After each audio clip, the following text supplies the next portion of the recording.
जैसे ही स्वर्णिम सूर्य पवित्र वृंदावन की धरती पर अपनी किरणें बिखेरता है, वसंत की भीनी सुगंध हवा में घुल जाती है। गलियां जीवंत हो उठती हैं, हंसी ठिठोली, संगीत और रंगों की वर्षा से। यह होली है, प्रेम का पर्व, बुराई पर अच्छाई की विजय और इतिहास की चिरंतन नृत्य कला का उत्सव। भीड़ में से एक बालक रंगों से सराबोर होकर दौड़ता हुआ आता है और वटवृक्ष के नीचे बैठे एक वृद्ध कथावाचक के पास रुक जाता है, जिनके हाथों में एक प्राचीन ग्रंथ है। दादाजी, हम होली क्यों खेलते हैं? कथावाचक मंद मुस्कान के साथ ग्रंथ खोलते हैं, जिसमें देवताओं, योद्धाओं और सम्राटों की होली खेलने की अद्भुत चित्रकारी उभरती है। अरे मेरे प्रिय बालक, होली मात्र एक उत्सव नहीं, यह एक कथा है जो अग्नि, आस्था, प्रेम और पराक्रम के ताने बाने से बुनी गई है। आओ तुम्हें उस समय में ले चलूं, जब यह सब प्रारंभ हुआ था। तेज हवा चलती है, रंगों की धुंधलाहट अतीत में विलीन होती है और अचानक एक भयंकर अग्नि प्रज्वलित हो उठती है।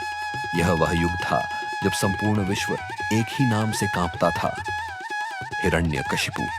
देवताओं को हराने वाला, मृत्यु को चुनौती देने वाला और स्वयं को भगवान घोषित करने वाला असुर सम्राट। परंतु उसका सबसे बड़ा शत्रु न कोई देव था, न कोई योद्धा। उसकी शक्ति से अधिक उसका अहंकार था। असुर राज हिरण्यकशिपु के अत्याचारी शासन में संपूर्ण राज्य भय के अंधकार से ढका हुआ था। वह तीनों लोकों का विजेता था, लेकिन उसकी सबसे बड़ी लड़ाई न तो देवताओं से थी, न किसी योद्धा से, बल्कि अपने ही पुत्र प्रहलाद से थी, जो भगवान विष्णु का अनन्य भक्त था। हिरण्यकशिपु के क्रोध की कोई सीमा न थी।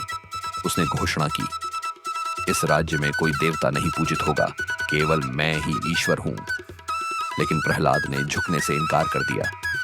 राजा ने अपने पुत्र की आस्था को तोड़ने के लिए एक भयानक योजना बनाई। उसने अपनी बहन होलिका को बुलाया, जिसके पास एक दिव्य चादर थी जो उसे अग्नि से अजेय बनाती थी। राज्य के मध्य में एक विशाल अग्निकुंड प्रज्वलित किया गया। होलिका अपनी क्रूर मुस्कान के साथ प्रहलाद को लेकर अग्नि में बैठ गई, लेकिन विधि को कुछ और ही स्वीकार था। तेज आंधी चली, आकाश गर्जन से भर उठा और स्वयं प्रकृति के नियम ईश्वरीय हस्तक्षेप से बदल गए। वह दिव्य चादर होलिका के कंधों से उड़कर प्रहलाद के शरीर पर लिपट गई। होलिका जलकर भस्म हो गई।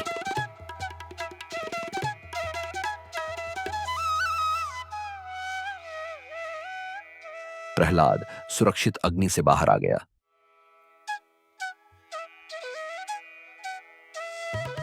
अधर्म नष्ट हुआ, धर्म की विजय हुई। तभी से हर वर्ष होलिका दहन किया जाता है, एक पवित्र अग्नि जो अंधकार को जलाकर प्रकाश का स्वागत करती है, अधर्म पर धर्म की विजय का प्रतीक बनती है।